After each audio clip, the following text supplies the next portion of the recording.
pertemuan kedua Komite Persiapan Konferensi Peninjauan Para Pihak Perjanjian Non-Proliferasi Senjata Nuklir atau NPT tahun 2026 baru-baru ini dimulai di Jenewa, Swiss. Pada pertemuan tersebut, Tiongkok menyerahkan serangkaian lembar kerja mengenai pengendalian senjata nuklir, larangan penggunaan senjata nuklir terlebih dahulu, keamanan non-nuklir, kerjasama kapal selam nuklir antara Amerika Serikat, Inggris, dan Australia, serta isu-isu lainnya. Tiongkok juga mengadakan acara sampingan untuk merilis laporan mengenai pembagian nuklir NATO. Dengan menawarkan solusi yang komprehensif, Tiongkok membuat dirinya didengar dalam membela mekanisme pengendalian senjata internasional, karena pengendalian senjata nuklir menghadapi tantangan yang semakin besar. Dan di episode hari ini, kita akan membahas tentang isi poin penting proposal Tiongkok dalam upaya pencegahan perang nuklir.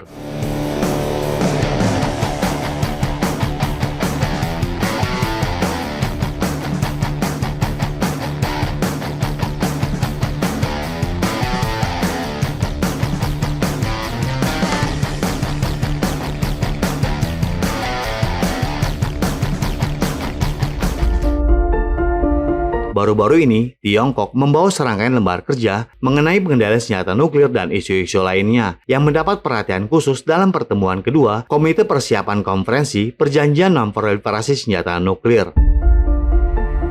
Ada 2 poin dalam proposal Tiongkok yang mendapat perhatian khusus. Yang pertama, Tiongkok mematuhi dan telah menguraikan sikapnya untuk tidak menggunakan senjata nuklir terlebih dahulu dan menyerukan kepada negara-negara pemilik senjata nuklir untuk membuat perjanjian atau mengeluarkan pernyataan politik untuk mematuhi prinsip ini.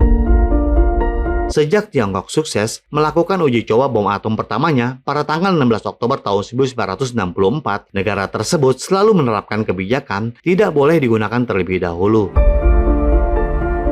Pada tahun 1994, Tiongkok mengusulkan rancangan perjanjian tentang penggunaan senjata nuklir yang tidak dilarang pertama kali kepada 4 negara pemilik senjata nuklir lainnya. Lembar kerja terbaru yang diserahkan oleh Tiongkok mengenai larangan penggunaan senjata nuklir terlebih dahulu memuat pesan-pesan utama sebagai berikut. Setiap negara atau pihak berjanji untuk tidak menjadi pihak pertama yang menggunakan senjata nuklir terhadap negara atau pihak lainnya kapanpun dan dalam kondisi apapun. Negara atau pihak berjanji untuk mendukung kesimpulan awal perjanjian mengenai tidak menggunakan atau mengancam menggunakan senjata nuklir terhadap negara-negara yang tidak mempunyai senjata nuklir atau zona bebas senjata nuklir. Sementara itu, untuk melindungi kepentingan inti para pihak, lembar kerja tersebut juga menyatakan bahwa setiap negara atau pihak dalam menjalankan kedaulatan nasionalnya mempunyai hak untuk menarik diri dari traktat jika memutuskan bahwa terjadi kejadian luar biasa terkait dengan pokok bahasan traktat ini dan perjanjian ini telah membahayakan kepentingan tertinggi negaranya.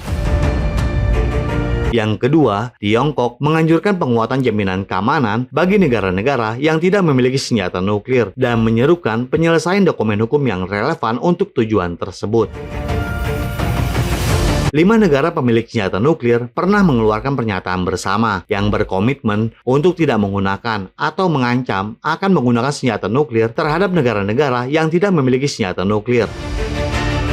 Dan Tiongkok adalah satu-satunya negara yang membuat komitmen tersebut tanpa syarat, sedangkan 4 negara lainnya memiliki reservasi komitmen mereka sendiri. Tiongkok telah mendesak agar pernyataan politik mengenai jaminan keamanan bagi negara-negara non-nuklir diubah menjadi instrumen hukum internasional yang memiliki kekuatan mengikat. Dalam pertemuan baru-baru ini, Tiongkok juga menunjukkan dampak negatif dari pembagian nuklir dan perluasan pencegahan terhadap negara-negara yang tidak mempunyai senjata nuklir dan mengatakan bahwa negara-negara yang mempunyai senjata nuklir harus meninggalkan pengaturan pembagian nuklir dan pencegahan yang diperluas, serta menarik semua senjata nuklir yang ditempatkan di luar negeri kembali ke wilayahnya sendiri.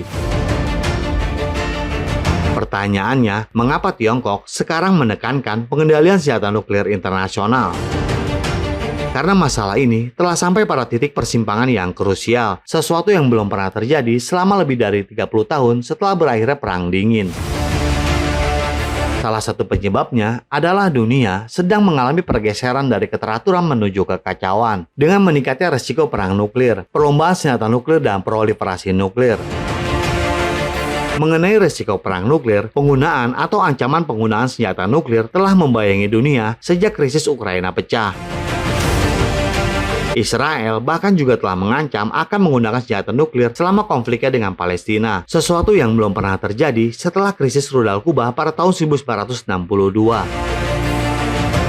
Ada resiko perlombaan senjata nuklir yang lebih besar seiring dengan meningkatnya skala senjata nuklir.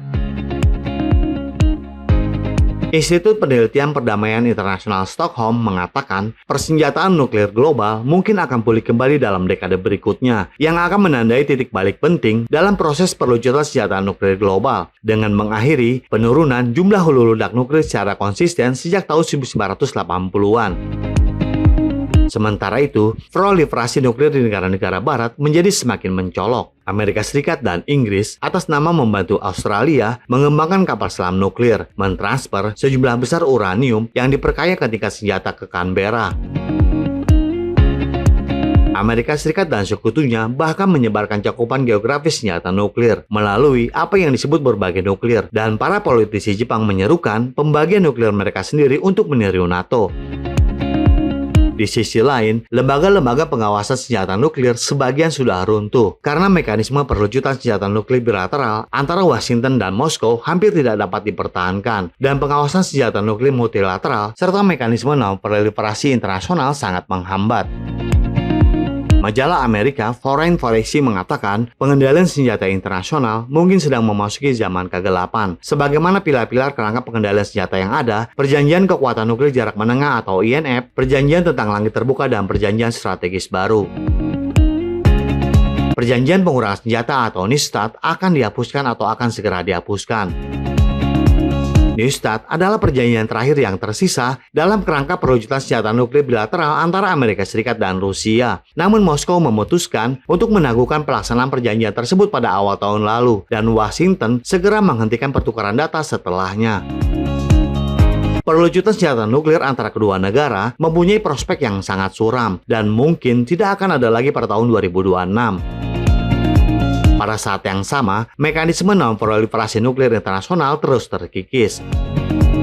Kesepakatan kapal selam nuklir antara Amerika Serikat, Inggris, dan Australia tidak hanya membawa resiko proliferasi yang nyata. Praktik standar ganda ini juga menyabut otoritas, integritas, dan efektivitas mekanisme non-proliferasi internasional.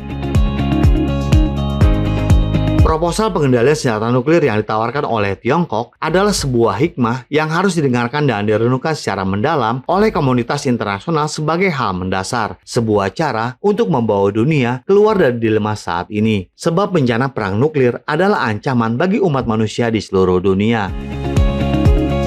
Jadi bagaimana menurut Anda mengenai pengendalian perang nuklir yang patut menjadi perhatian utama negara-negara pemilik senjata nuklir? Silahkan berikan komentar Anda di kolom komentar kami. Terima kasih dan sampai jumpa di episode berikutnya.